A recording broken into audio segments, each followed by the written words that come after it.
Хайырлы көн.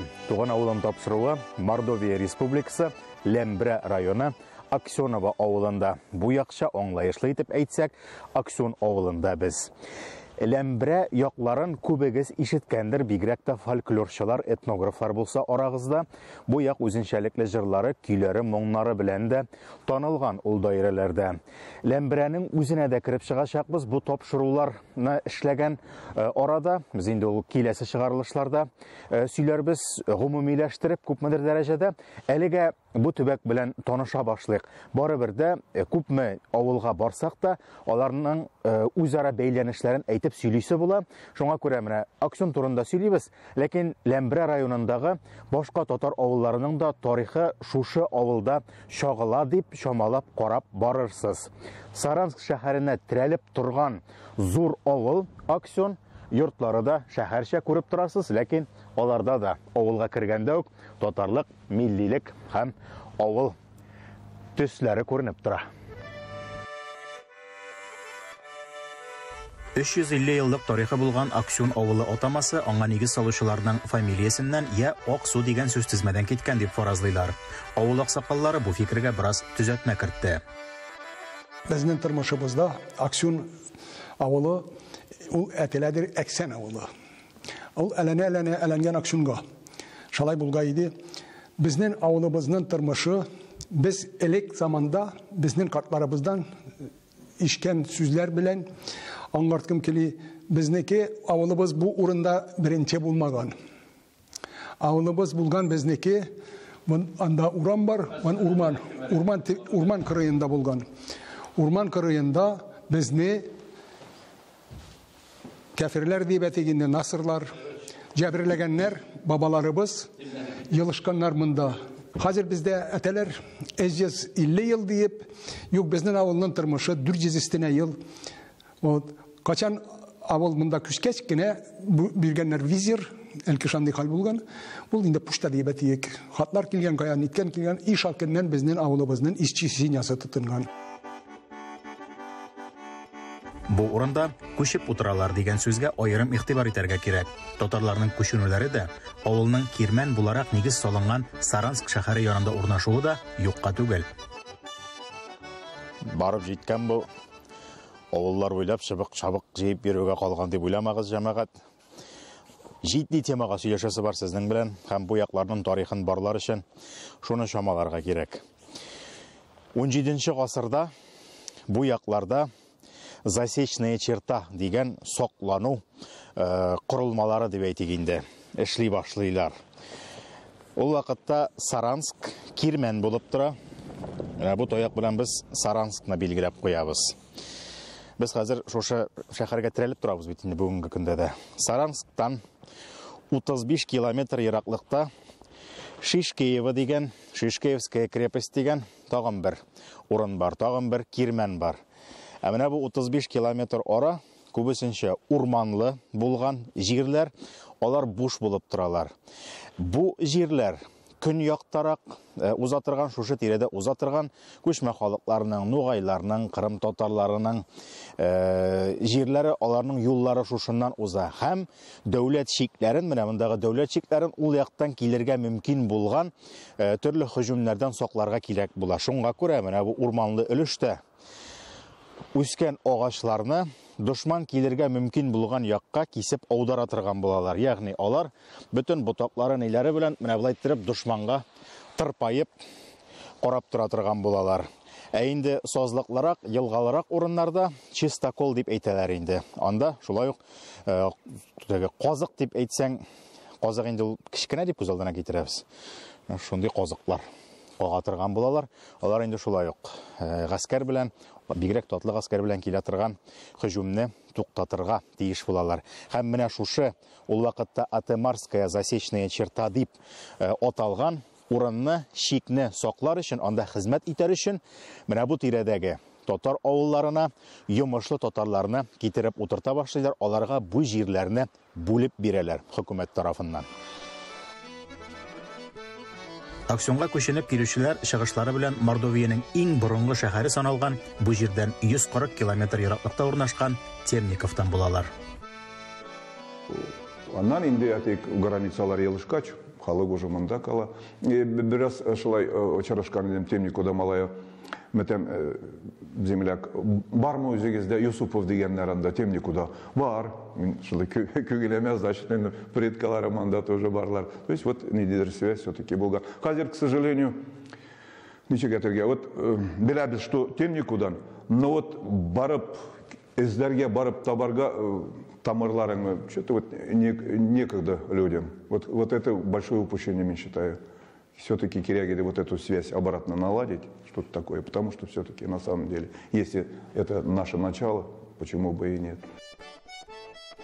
Ил шикләре киңәя төшеп, Саранск Кирмән булудан туктап, нык Өяз шәһәренә әверелгәч, саклану сызыклары беткән чорда авыл халкы сәүдәгә басым ясый башлый.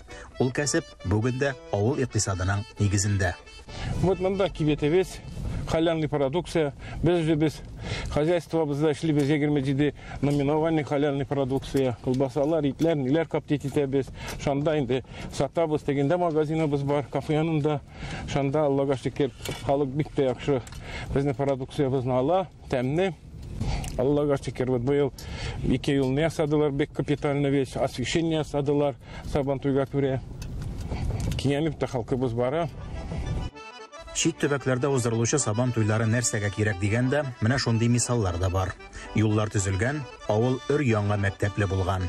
Аксионлыларның тырышлыгына карата район хакимиятеннән дә, республика башлыгыннан да, Татарстаннан да ярдәм һәм хөрмәт бар.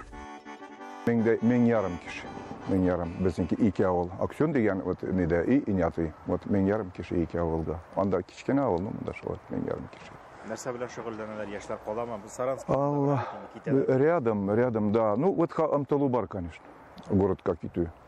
Город гына әлдә әзәтик Мәскәү якларына. Мәскәүгә. Даже вот элке йөридиләр электрик бер кесәк заработкаларга. Хәзер уже анда урнаша башладылар. Яшьләребез күбесе, бик даже күп кеше. Ну, вот Күрдегес, Исән Мәсрапа. Күрдегес авылда яңа өйләр бар. Тезеләти яшьләр ымтыла кайсы монда калырга все-таки. Авылда калучыларны эзләп ерак йөрисе дә булмады.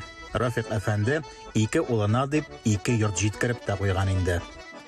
Вот Алла кушса бер 2 айдан соң инде күчәләрне ятырга.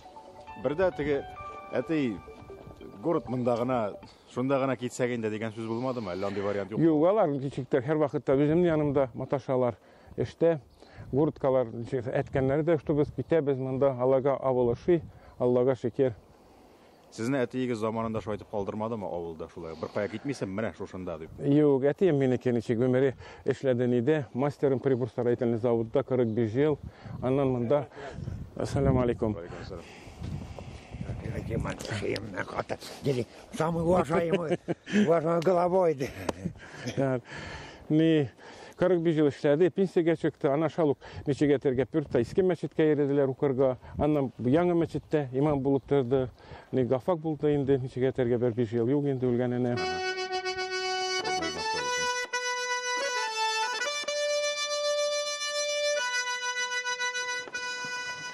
Аксион авылында без башка төбәкләрдә яки авылларда күрергә күнеккән зур музей экспозициясе юк, әлегә юк.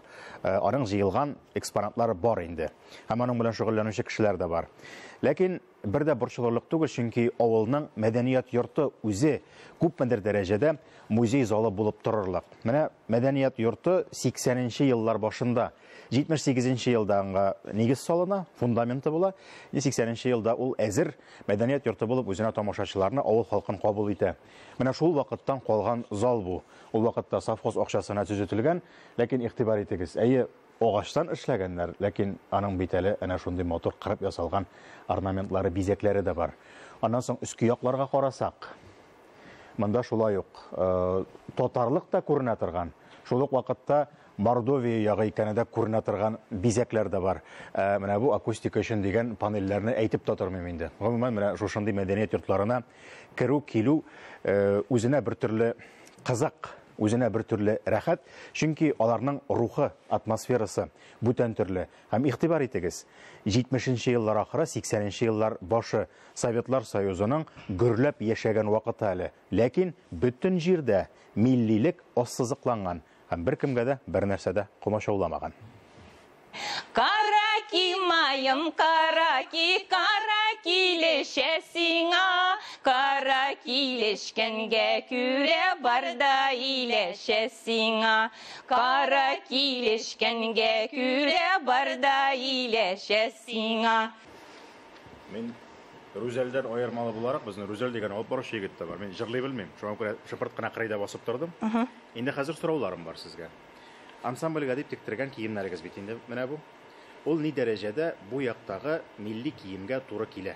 Менә нәкъ шушындый булганмы бу як татарларының киемнәре электән? Электән инде шундый булган. Хәзер мин сезгә сөйләмим. Бу, во-первых, сукмагыз пока, пожалуйста. Сез немен генә сөйлибез. Во-первых, бу костюмнарны без интернеттан бактык. Булар более современный хәзер ни бара, костюмнар бара. Бу бу и чуть-чуть татарский да бу, например, чуть-чуть монда дагестанский да как бы кере азгына бу вот крымский татарларныкы да кере чуть кына. Ниләр инде шулары шул якка хас әйберләрдер. Да, да. Ну, инде һәммә без одинаковый тектерә алмыйбыз, инде интернетлардан изләдек, да инде и решили, шаларны бик красиво сендек те, и ниттек. Динилекнең авыл көнкүреше үзенчәлекләренең сәхнә киемнәренә дә, авылдагы тәртипләргә дә йогынты ясауы табигый. Үзгәлекләр байтак, әмма көндәлек мәшәкать, авыл җирлеге проблемалары барыбер шул ук. Перед колхозом сынны мөнсәгәтергә бер Мардуяда мин яңгыз гына. Монда күп иделәр, ни бары таралдылар. Бөгенге секенә мин генә практически инде. Ну, выгодасы да юк, ну ничегәтергә, ну авыр да, халык та ничегәтергә хәзер эшләргә бик ничегәтергә бакмыйлар. Кем таксида эшли, кем анда эшли, сельский хозяйство кирәк бит. Һәр вакытта да эшләргә, эшләмичә булмый. Результатларны син эшләмичә бер нәрсә күрә алмыйсың. Чын күңелдән кызып китеп сөйләшү һәр вакыттагыча тапшыру азагына туры килә инде ул. Әмма әңгәмәнең дә, сәфәрнең дә дәвамы булачак. Без бу төбәк тарихына кирип кенә барабыз әле. Киләсе тапшыруга кадәр сау булып торыгыз.